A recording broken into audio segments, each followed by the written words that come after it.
ನಮಸ್ಕಾರ. ನಾವು ಕೃಷಿ ವಿಜ್ಞಾನ ಕೇಂದ್ರ ಚಿಕ್ಕಬಳ್ಳಾಪುರ ಜಿಲ್ಲೆ ಚಿಂತಾಮಣಿಯಿಂದ ಮಣ್ಣು ವಿಜ್ಞಾನಿ ಮಾತಾಡ್ತಾ ಇದ್ದೀವಿ.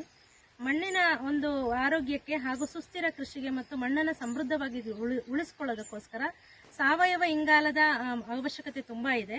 ಅದರಲ್ಲಿ ಸಾವಯವ ಇಂಗಾಲವನ್ನು ಲಭ್ಯತೆ ಮಾಡುವಂತಹ ಅನೇಕ ಮೂಲಗಳಿದಾವೆ. ಸಾವಯವ ಗೊಬ್ಬರಗಳಾಗಲಿ, ಹಸಿರೆಲೆ ಗೊಬ್ಬರಗಳಾಗಲಿ, ಜೈವಿಕ ಗೊಬ್ಬರಗಳಲ್ಲಿ ಅದರಲ್ಲಿ ಒಂದು ಹಸಿರೆಲೆ ಗೊಬ್ಬರ ತುಂಬಾ ಪ್ರಮುಖವಾಗಿರೋದು.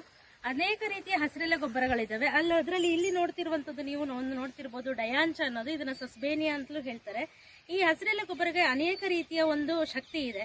ವಾತಾವರಣದಲ್ಲಿರುವ ಸಾರಜನಕವನ್ನು ಸೇರಿಸುತ್ತೆ, ಭೂಮಿಯ ಆಳದಲ್ಲಿರುವ ಪೋಷಕಾಂಶಗಳನ್ನು ಕೊಡುತ್ತೆ, ಜೊತೆಗೆ ಮಣ್ಣಿಗೆ ಸಾಕಷ್ಟು ಮಟ್ಟದಲ್ಲಿ ಸಾವಯವ ಇಂಗಾಲವನ್ನು ಸೇರಿಸಿದಂಗಾಗುತ್ತೆ. 1 ಎಕರೆಗೆ 12 ರಿಂದ 15 ಕೆಜಿಯಷ್ಟು ಬೀಜ ಬೇಕಾಗುತ್ತೆ. ಈ ಒಂದು ಹಸಿರೆಲೆ ಗೊಬ್ಬರದ ಬೀಜವನ್ನು ಸುಮ್ಮನೆ ಜಮೀನಲ್ಲಿ ಚೆಲ್ಲಿಬಿಟ್ರೆ ಸಾಕು. ಒಂದೆರಡು ಮಳೆಗೆ ಅಥವಾ ನೀರಾವರಿ ಇದ್ರೆ ನೀರು ಹಾಯಿಸ್ಕೊಂಡ್ರೆ ಸಾಕಾಗುತ್ತೆ. ಯಾವುದೇ ಗೊಬ್ಬರ ಕೊಡುವಂತ ಅವಶ್ಯಕತೆ ಇರೋದಿಲ್ಲ. 35 ರಿಂದ 45 ದಿವಸದಲ್ಲಿ ಇಷ್ಟು ಎತ್ತರಕ್ಕೆ ಬೆಳೆಯುತ್ತೆ ಮತ್ತು 1-2 ಹೂಗಳನ್ನು ನೀವು ಕಾಣಬಹುದು ಇಲ್ಲಿ. ಈ ಸಮಯದಲ್ಲಿ ಇದನ್ನ ಮಣ್ಣಿಗೆ ಸೇರಿಸಿಬಿಡಬೇಕು.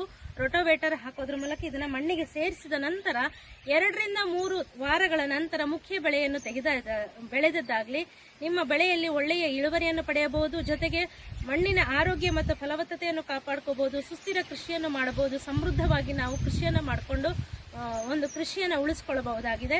ಇತ್ತೀಚೆಗೆ ಈ ಒಂದು ರಾಸಾಯನಿಕ ಬಳಕೆಯನ್ನು ಕಡಿಮೆ ಮಾಡಿ ಈ ತರ ಸಾವಯವ ವಸ್ತುಗಳನ್ನು ಮಣ್ಣಿಗೆ ಜಾಸ್ತಿ ಸೇರಿಸಿದಲ್ಲಿ ಮಣ್ಣಲ್ಲಿ ನೀರು ಹಿಡಿದಿಟ್ಟುಕೊಳ್ಳುವಂತಹ ಶಕ್ತಿ ಜಾಸ್ತಿ ಆಗುತ್ತೆ. ಸೂಕ್ಷ್ಮಾಣು ಜೀವಿಗಳ ಚಟುವಟಿಕೆ ಜಾಸ್ತಿ ಆಗುತ್ತೆ.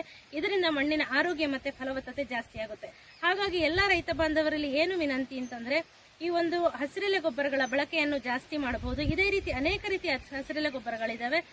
ಸೆಣಬು ಆಗಿರ್ಬೋದು, ಹುರುಳಿ ಆಗಿರ್ಬೋದು, ಉದ್ದು ಆಗಿರ್ಬೋದು.